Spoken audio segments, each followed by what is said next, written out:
La primera lección que tuvimos fue la que ustedes ven ahí en pantalla, el sostenimiento financiero de un evangelista. La lección de hoy, continuación de la previa, tiene que ver acerca de lo que Pablo expone en la primera carta a los Corintios con respecto a los derechos que él tenía como evangelista. De ello vamos a estudiar nosotros en un instante, porque Pablo dedica una buena parte del capítulo 9 de Primera de Corintios a exponer esos derechos. En el capítulo 8, Pablo dijo que la carne ofrecida a un ídolo no se debía comer si servía como obstáculo u ocasión para pecar para otros. Negarse a sí mismo ese derecho debe practicarse en lugar de permitir el uso de la libertad para causar que alguien peque. Y eso es exactamente lo que Pablo practicó con respecto a comer carne. La medida en que Pablo estaba dispuesto a ir en aplicación de este principio de abnegación se ilustra en el capítulo 9 de Primera de Corintios. Y hay dos aspectos que el apóstol Pablo establece en todo este capítulo 9. Primero, en los versos 1 al 14, Pablo establece que tiene derecho a recibir apoyo financiero de los hermanos entre los que él estuvo trabajando. Lo segundo que el apóstol Pablo establece es a partir del verso 15 hasta el 27 y dice que él no había usado ese derecho que tenía con los corintios para que el trabajo que él estaba desarrollando en medio de ellos no se viera obstaculizado. Es en la explicación de Pablo de sus derechos que dice cosas sobre el apoyo de los evangelistas que nos interesan ahora y que deberían desafiar el pensamiento y el estudio cuidadoso de aquellos que se toman en serio el servicio a Dios. Siendo entonces eso de esta manera, mis hermanos, vamos a las primeras 4 preguntas que el apóstol Pablo presenta en los primeros 2 versículos del capítulo 9 de Primera de Corintios. Dice: ¿no soy apóstol? ¿No soy libre? ¿No he visto a Jesús el Señor nuestro? ¿No sois vosotros mi obra en el Señor? Si para otros no soy apóstol, para vosotros ciertamente lo soy.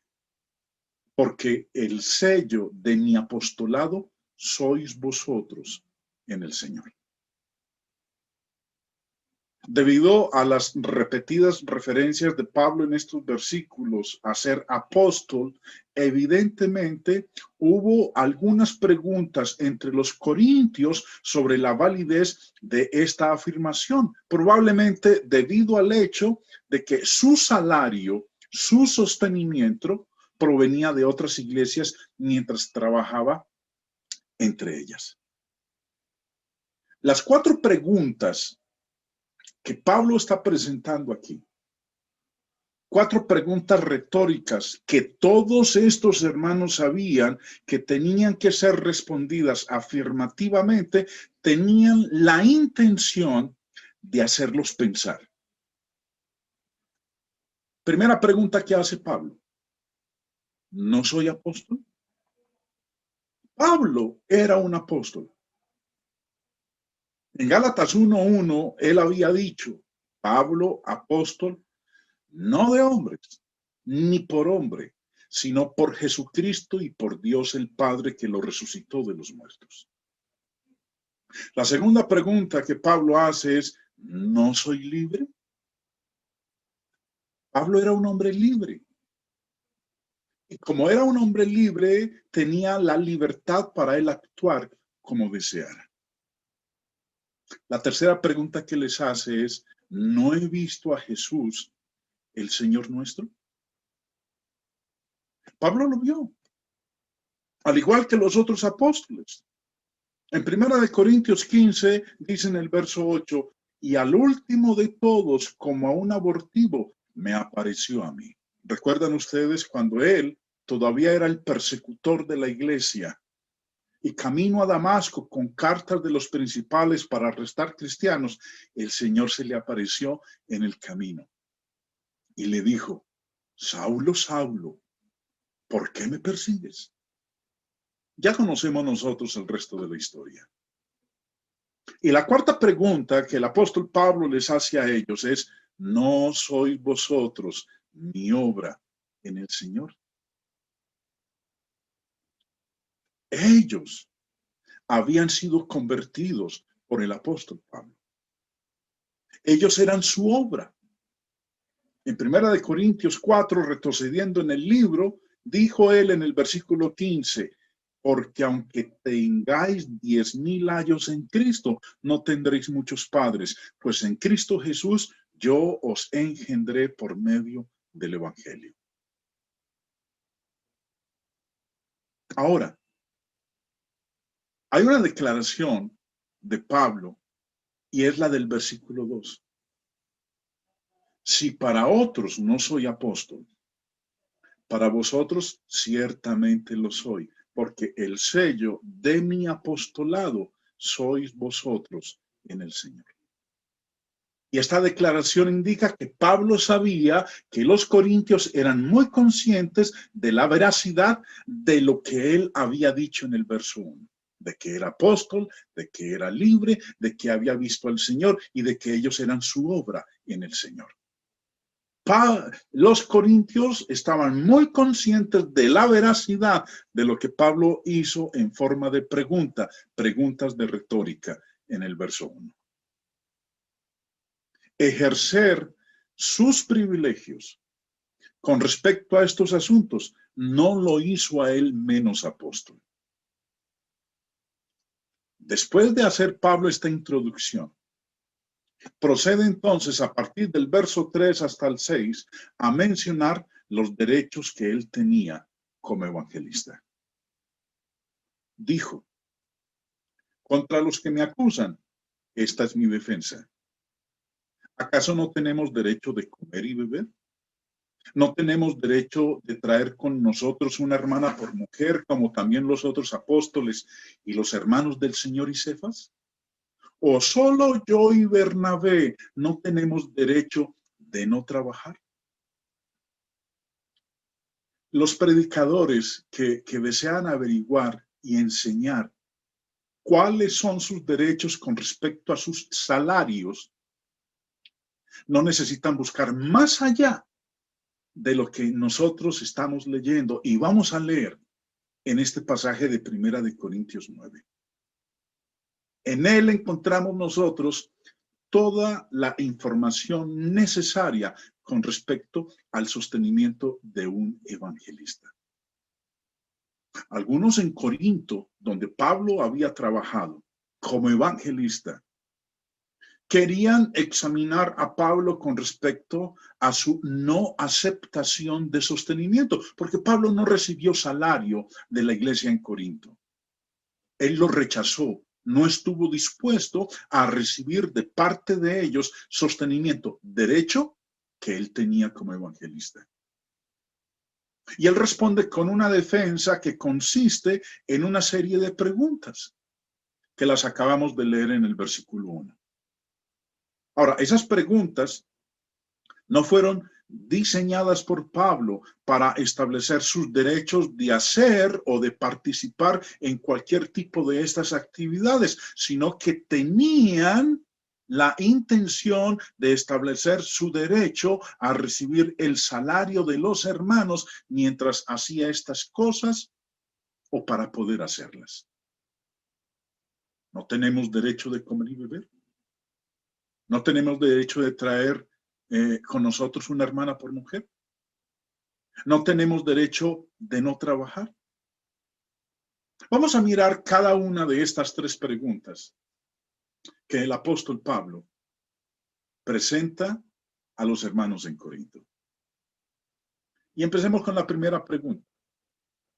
Contra los que me acusan, esta es mi defensa. Pablo se dirige a los corintios que le desacreditaban como apóstol genuino de Cristo, que estaban poniendo en tela de juicio su apostolado. Y les dice, ¿acaso no tenemos derecho de comer y de beber? Esa frase, comer y beber, es usada de varias maneras en el Nuevo Testamento. Pero en la manera como él está presentando aquí esta pregunta, Pablo afirma su derecho a ser sostenido para que pueda hacer una provisión adecuada para las necesidades de comer y beber que tenía. Esa era una necesidad clara de Pablo. Su sustento del día, su sustento diario, comer y beber. ¿No? ¿Acaso no tenemos derecho de comer y beber? Ahora, eso es una pregunta de retórica, porque la respuesta es sí, Pablo tenía el derecho de comer y beber. Segunda pregunta que él hizo. ¿No tenemos derecho de traer con nosotros una hermana por mujer como también los otros apóstoles y los hermanos del Señor y Cefas? Pablo está reclamando el derecho de tener una esposa como compañera de viaje y recibir el salario de los hermanos para poder hacerlo. Y la tercera pregunta que hace Pablo es, ¿o solo yo y Bernabé no tenemos derecho de no trabajar? Sabemos que Pablo, en lo secular, él había trabajado como fabricante de tiendas junto con Priscila y Aquila mientras él estuvo en Corinto. Nosotros leemos de eso en Hechos capítulo 18. Pero aquí, en lo que él está diciendo, en este versículo 6, en la pregunta que hace, reclama el derecho a recibir un salario de los hermanos. Afirma el derecho a recibir un salario de los hermanos para que pueda cesar dicha actividad. ¿Cuál actividad? La de hacer carpas, la de hacer tiendas, con el fin de dedicarse totalmente a su trabajo como apóstol y evangelista.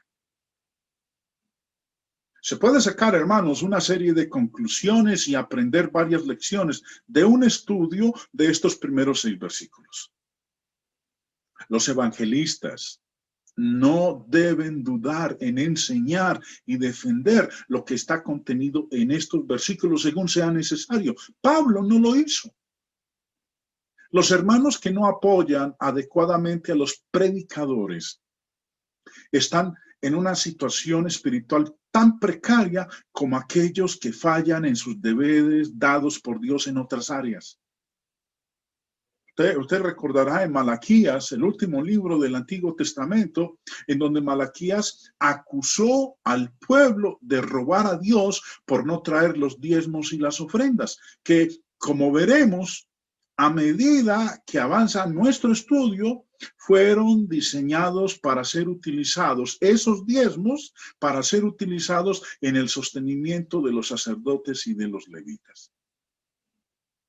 Por eso, independientemente de las acusaciones de enseñanza egoísta, de ser codicioso, materialista, etcétera, los predicadores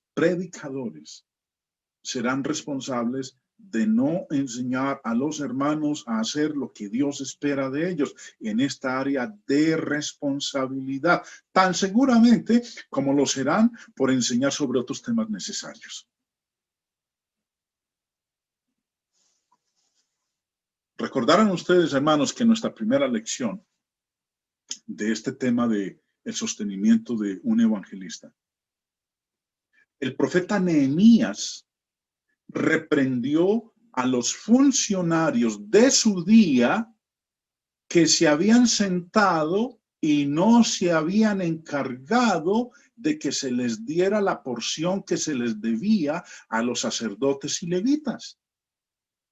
Si usted estuvo en esa lección, hermanos, lo recordará. Si no lo estuvo, lo invito para que visite la página web de la Iglesia de Cristo en Villa María, en donde está esta primera lección: el sostenimiento financiero de un evangelista.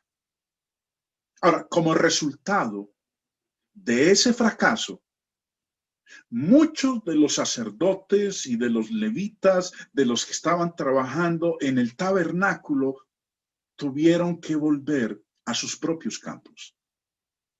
Recordémoslo. Un momentito, vamos a hacer un paréntesis y vamos a recordar eso que vimos en la primera lección. Dice en el versículo 10, encontré asimismo, dice Nehemías, que las porciones para los levitas no les habían sido dadas y que los levitas cantores que hacían el servicio habían huido cada uno a su heredad. Recordemos, Nehemías se dio cuenta que lo que le correspondía darle a los levitas no les estaba siendo dado para su sustento, para su manutención, para el alimento, para todo lo que eran sus necesidades. ¿Y qué tuvieron que hacer ellos? Tuvieron que huir cada uno a su heredad. Los señores Kayland Delitzsch, en su comentario al texto hebreo del Antiguo Testamento, comentando sobre este versículo 10, dicen lo siguiente: los levitas, porque es de quienes está hablando aquí en este versículo 10, los levitas, en otras palabras, los ayudantes de los sacerdotes y los cantores, también tenían los porteros que no son mencionados aquí. Recibían su paga diaria de los ingresos del templo por medio de los diezmos y las primicias.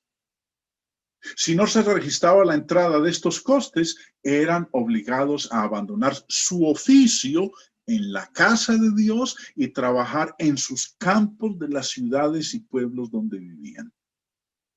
Este es el sentido del huir a los campos, o como lo dice la parte final del verso 10, habían huido cada uno a su heredad.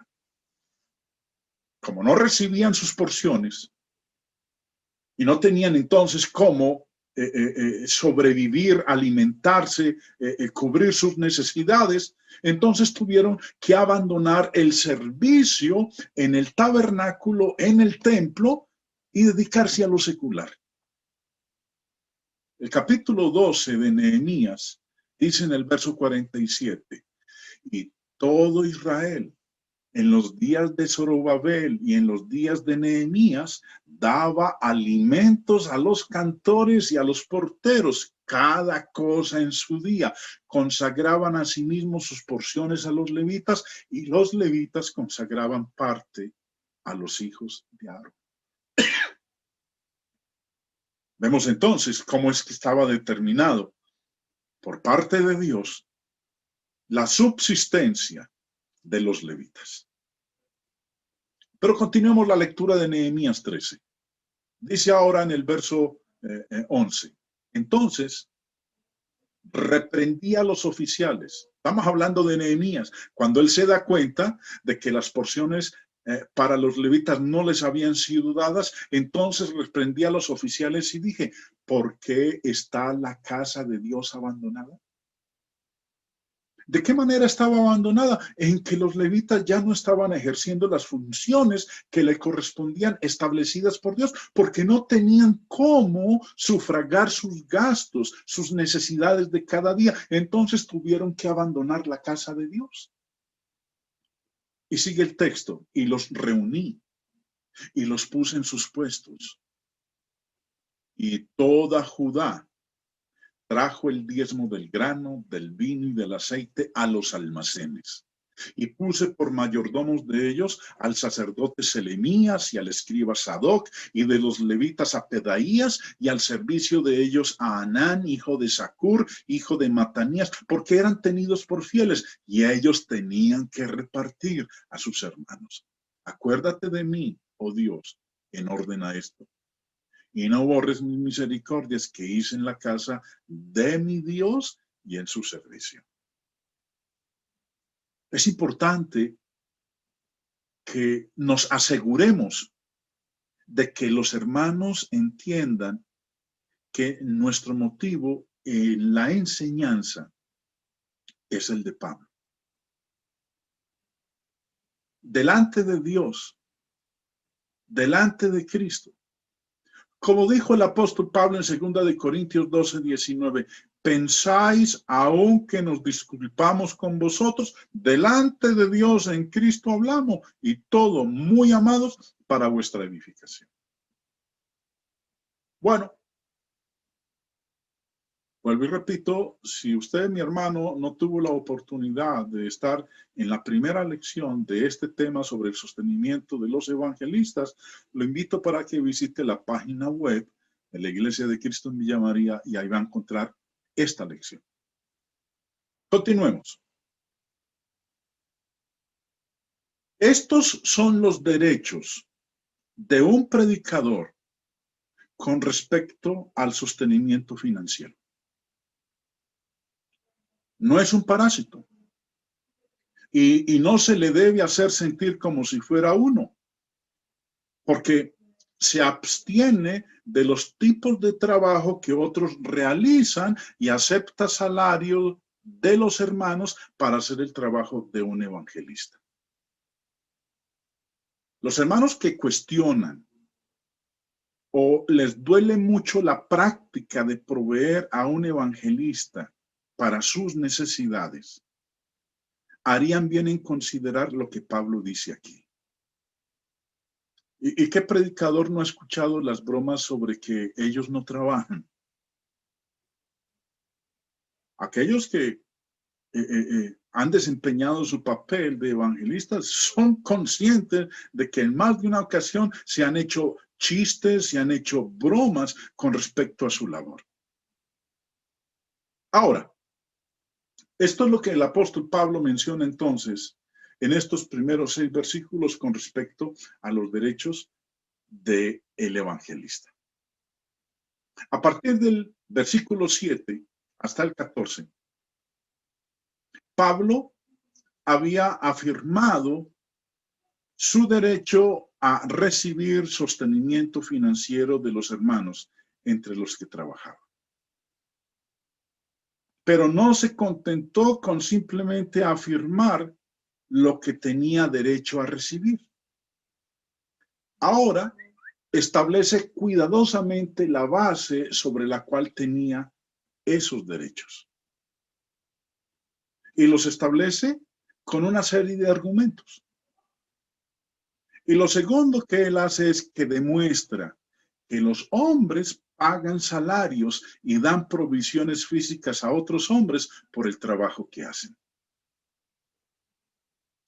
Vamos entonces a mirar, hermanos, en estos versos a continuación, del 7 al 14, cómo el apóstol Pablo establece cuidadosamente la base de los derechos que él tenía como evangelista. Y empieza hablando de la manera de los hombres. Versículos 7 y 8 dice: ¿quién fue jamás soldado a sus propias expensas? ¿Quién planta viña y no come de su fruto? ¿O quién apacienta el rebaño y no toma de la leche del rebaño? ¿Digo esto solo como hombre? ¿No dice esto también la ley? Vamos a retomar lo que Pablo dice aquí en el verso 7. Y empieza haciendo esta pregunta: ¿quién fue jamás soldado a sus propias expensas? ¿De quién habla Pablo aquí? Habla del soldado. Y ningún soldado realiza sus tareas sin que se les proporcione un salario. Es lo que le está diciendo ahí en la pregunta que hace. ¿Quién fue jamás soldado a sus propias expensas? Nadie.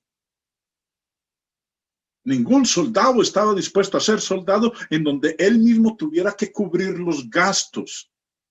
Jamás. ¿Quién fue jamás soldado a sus propias expensas? Es más, la otra palabra que menciona aquí el apóstol Pablo es expensas. ¿Qué significa Pablo aquí con expensas? La palabra expensas viene de este término griego. De acuerdo al diccionario del señor Bain, significa esto. De oxo, vianda, y oneomai, comprar. Significa primariamente todo aquello que se traía para comerlo con pan, provisiones, suministros para un ejército, la paga de un soldado, del servicio de un soldado. Se traduce: ¿quién fue jamás soldado a sus propias expensas? Literalmente, ¿quién milita jamás a sus propios estipendios? Nadie. Nadie va a prestar un servicio en donde no se le pague. Y pone como ejemplo al soldado. También, como nosotros podemos ver en otros lugares, el apóstol Pablo usó salario, recibió salario, usó ese salario que recibió de otros lugares para cubrir sus necesidades. En 2 de Corintios, capítulo 11, escribió él estas palabras en el verso 9. Y cuando estaba entre vosotros y tuve necesidad, está hablando de cuando él estuvo en la iglesia en Corinto, trabajando con ellos durante un buen tiempo. Y dice, y tuve necesidad, a ninguno fui carga, pues lo que me faltaba lo suplieron los hermanos que vinieron de Macedonia, y en todo me guardé y me guardaré de seros gravosos. Y también en Filipenses 4, Pablo escribe lo siguiente con respecto a estos hermanos. Verso 15, y sabéis también vosotros, oh filipenses, que al principio de la predicación del evangelio, cuando partí de Macedonia, ninguna iglesia participó conmigo en razón de dar y recibir, sino vosotros solos. Pues a una Tesalónica me enviasteis una y otra vez para mis necesidades. Así, el argumento de Pablo es que incluso al personal militar de su época, que es lo que dice ahí en la primera pregunta del verso 7, Pablo está diciendo que incluso al personal militar de su época se le proporcionó lo que tenía derecho a tener. Un salario regular que le permitiera proveer las cosas que necesita en la vida. Ahora, después de presentar al soldado, lo segundo que Pablo presenta como pregunta es esto. ¿Quién planta viña y no come de su fruto? Los que plantan viñedos viven del fruto que han trabajado para producir. Si yo soy un campesino, si yo soy un labrador, si yo trabajo en el campo, si yo siembro algún producto, espero que ese producto me provea para mis necesidades. ¿Quién planta viña y no come de su fruto? Deuteronomio 20, verso 6 dice, ¿quién ha plantado viña y no ha disfrutado de ella? O como dice en Proverbios 27, 18, quien cuida de la higuera comerá de su fruto. Y lo tercero que presenta aquí el apóstol Pablo, tercera pregunta en el verso 7 es, ¿o quién apacienta el rebaño y no toma de la leche del rebaño? Al que cuida ovejas, un pastor, se le proporciona el sustento de la leche del rebaño que cuida. Tres preguntas que el apóstol Pablo presenta aquí, preguntas de retórica que tienen la respuesta incluida dentro de ella misma. El soldado, el labrador, el pastor. Ahora, si bien estos argumentos son buenos y fuertes, Pablo procede ahora a lo que puede ser, a lo que se puede ver en la revelación de Dios. Verso 8. ¿Digo esto solo como hombre? ¿No dice esto también la ley? Entonces Pablo, después de presentar estas tres preguntas, procede ahora a mostrar lo que enseña la palabra de Dios. Muestra el ejemplo secular, un soldado, un campesino, un labrador, un pastor. Si ellos se benefician de lo que realizan como trabajo, en lo que se desempeñan, entonces Pablo dice ahorita, bueno, miremos qué dice la palabra de Dios. Y recurre a la ley de Moisés. Empieza el texto diciendo de la siguiente manera. Porque en la ley de Moisés está escrito, no pondrás bozal al buey que trilla. ¿Tiene Dios cuidado de los bueyes? ¿O lo dice enteramente por nosotros? Pues por nosotros se escribió. Porque con esperanza debe arar el que ara y el que trilla con esperanza de recibir del fruto. Si nosotros sembramos entre vosotros lo espiritual, ¿es gran cosa si segáremos de vosotros lo material? Si otros participan de este derecho sobre vosotros, ¿cuánto más nosotros?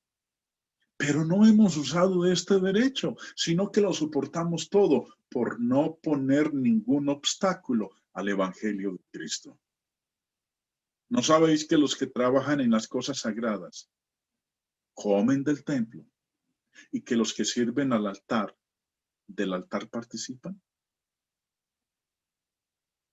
Pablo usa estas ilustraciones de la ley con un propósito: presentar su punto, el derecho que él tenía como evangelista de recibir un sostenimiento.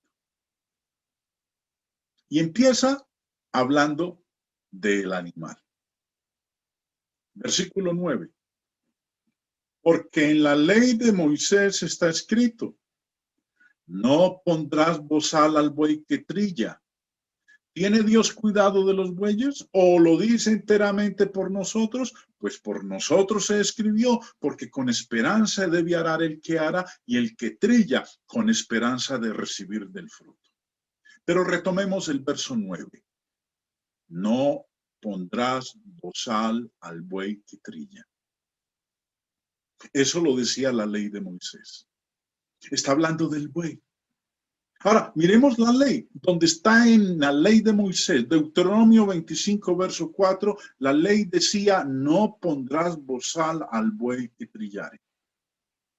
La ley decía que los bueyes no debían ser amordazados cuando estuvieran pisando el grano, cuando estuvieran trillando el grano.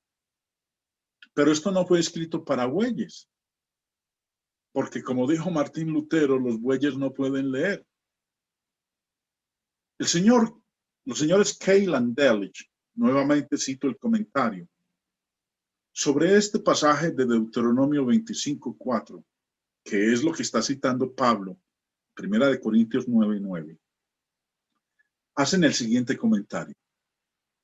El mandato de no poner bozal al buey que trilla es sin duda proverbial en su naturaleza e incluso en el presente contexto no tiene el propósito de ser aplicado únicamente de manera literal al buey que trilla, sino para ser entendido en el sentido general que lo que utiliza el apóstol Pablo en 1 Corintios 9 y 1 Timoteo 5, que no se debía privar al obrero de su salario.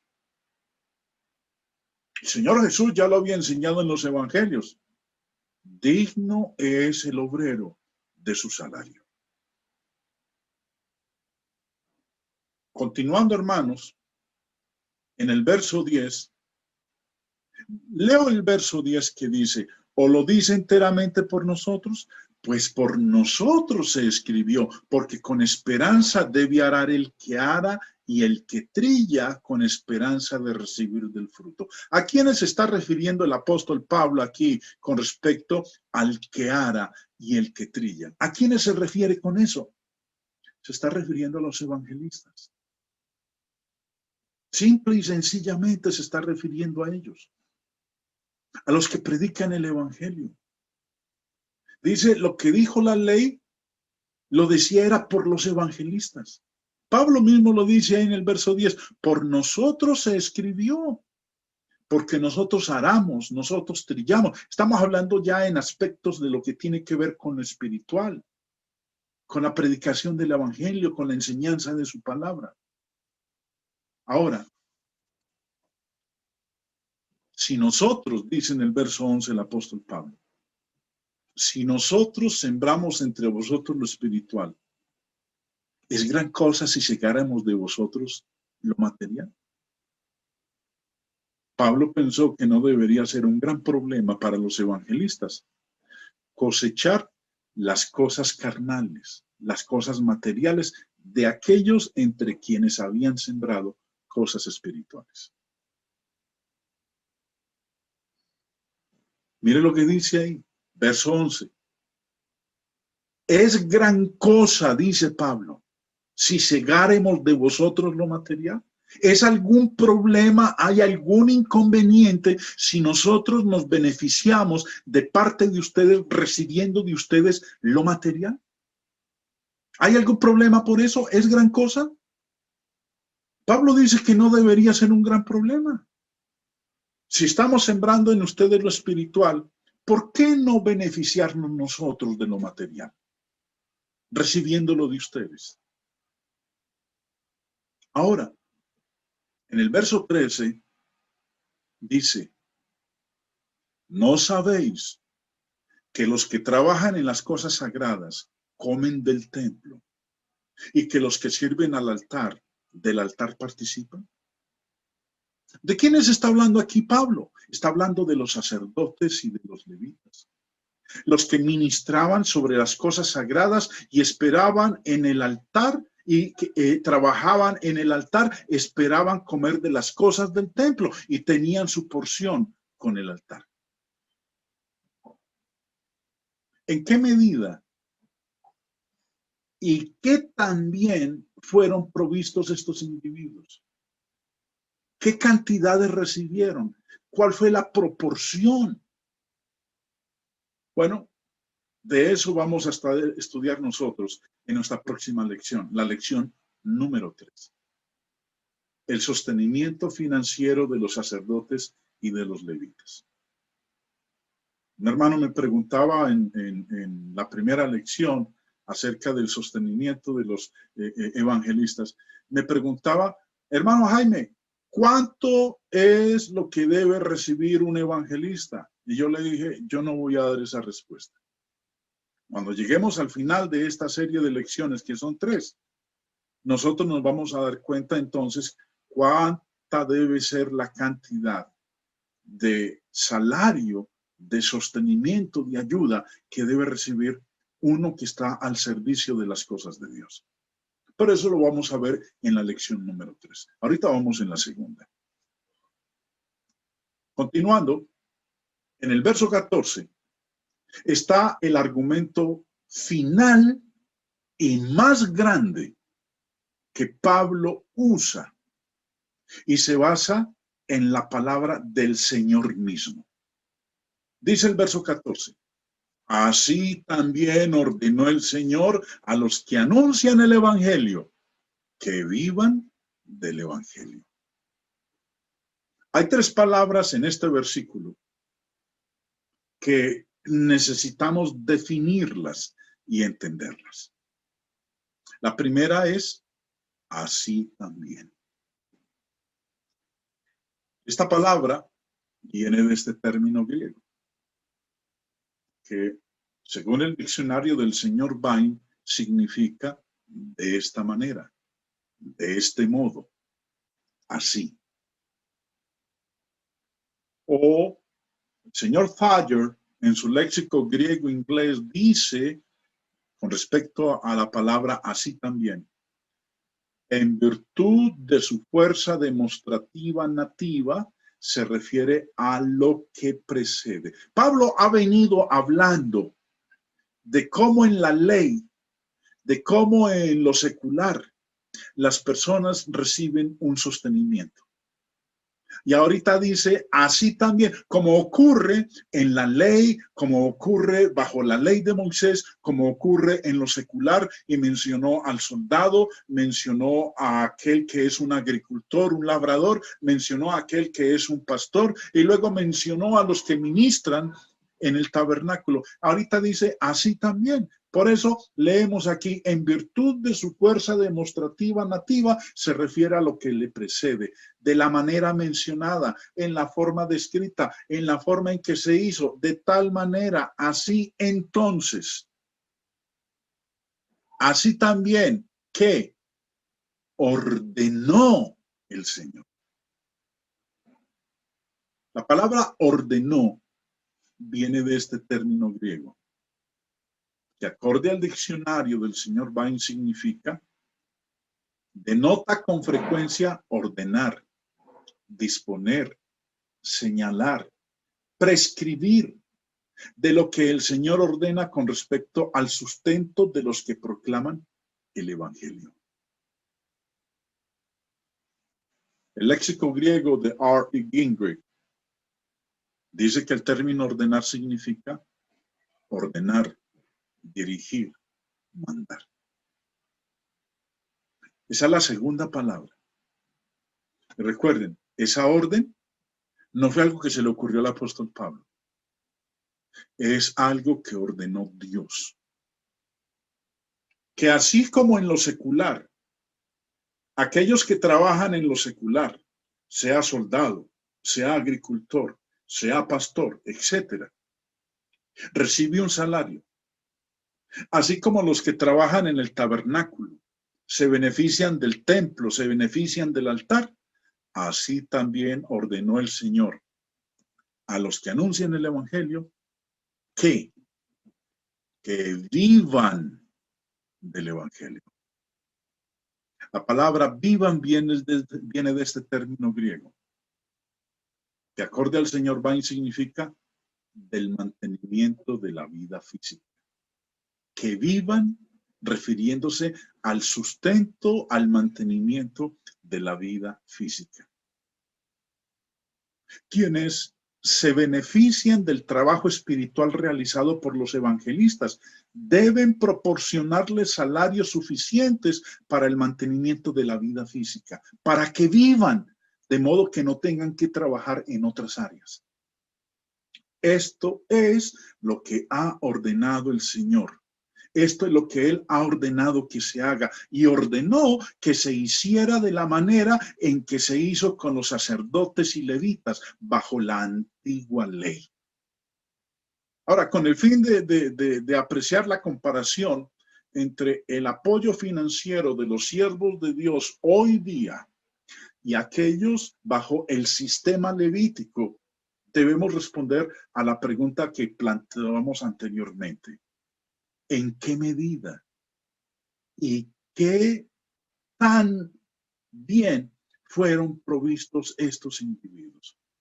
¿O qué tan bien pretendía Dios que fueran provistos, que fueran provistos de todo lo que necesitaban? Para responder esa pregunta, hermanos, debemos volver a la antigua ley e investigar la manera en que Dios pretendía que se apoyara a los sacerdotes y levitas. Y eso es lo que vamos a hacer en nuestra próxima lección, la semana entrante. Los invito para ella. Ahora, ¿qué podemos nosotros aprender de nuestro estudio de esta sección? Recordamos las palabras de Nehemías. Esto forma parte de la primera lección, pero hicimos ahorita un paréntesis. ¿Qué encontró el rey Ezequías? Encontré asimismo que las porciones para los levitas no les habían sido dadas y que los levitas y cantores que hacían el servicio habían huido cada uno a su heredad. Triste que hoy día también muchos de aquellos que han estado al servicio de Dios tengan que huir cada uno a su heredad, volver a lo secular, a hacer tiendas, porque los hermanos no están interesados, no están preocupados, no les llama la atención sostener, proveer un salario a aquellos que están dedicando tiempo al servicio de Dios. ¿Qué habíamos leído nosotros en el comentario de Kaylan Delish? Dice, los levitas, lo leímos hace un momento, pero volvamos a recordar, los levitas, los ayudantes de los sacerdotes y los cantores recibían su paga diaria de los ingresos del templo por medio de los diezmos y las primicias. Si no se registraba la entrada de estos costes, eran obligados a abandonar su oficio en la casa de Dios y trabajar en sus campos de las ciudades y pueblos donde vivían. Este es el sentido de huir a los campos. No es de extrañar que muchos evangelistas a lo largo de los años se hayan ido cada uno a su heredad, como los de los días de Nehemías. Este derecho de los evangelistas a recibir salario de los hermanos es algo otorgado por Dios, como lo demuestra claramente la apelación a la ley y a lo que el Señor ordenó. Es muy presuntuoso para los hermanos sugerir que este arreglo hoy día ya no se aplica, ya no es viable y que se necesita otro. Que este no es nuestro sistema, que esta no es la tradición de la Iglesia de Cristo. Hermanos, Dios ordenó ambos. Y aquellos que piensan que han descubierto una mejor manera de hacerlo, harían bien en regresar y leer cuidadosamente 1 Samuel 15. ¿Cómo fue que el rey Saúl recibió una orden directa de Dios y luego la cambió? Todos los predicadores tienen derecho a recibir un salario justo y adecuado que les permita suplir las necesidades de la vida. Proporcionarles algo menos es privarlos de lo que tienen derecho, a tener, y menos de lo que Dios quiere que tengan. Proporcionarles algo más es darles más de lo que tienen derecho a esperar y más de lo que Dios ha autorizado. Los hermanos que descuidadamente o con conocimiento retienen el salario del predicador o mantienen el salario del predicador tan bajo que tiene dificultades para suplir incluso las necesidades básicas de la vida y tiene que apretarse con sus facturas y hacer una provisión adecuada y prudente para su familia y sus necesidades actuales y futuras. Sería bueno que examinaran más de cerca el desarrollo del argumento de Pablo en el resto del contexto y prestaran una atención más cuidadosa y seria a este asunto. Hermanos, termino con mi lección en el día de hoy, esperando que lo que hemos analizado en este capítulo 9 de Primera de Corintios nos ayude a nosotros a ver lo serio de esta responsabilidad que Dios nos ha dado. Aquellos que están al servicio de Dios tienen un derecho no otorgado por los miembros de la iglesia, un derecho otorgado por Dios mismo. Están al servicio de Él ¿Y qué ordenó el Señor? Que reciban un salario.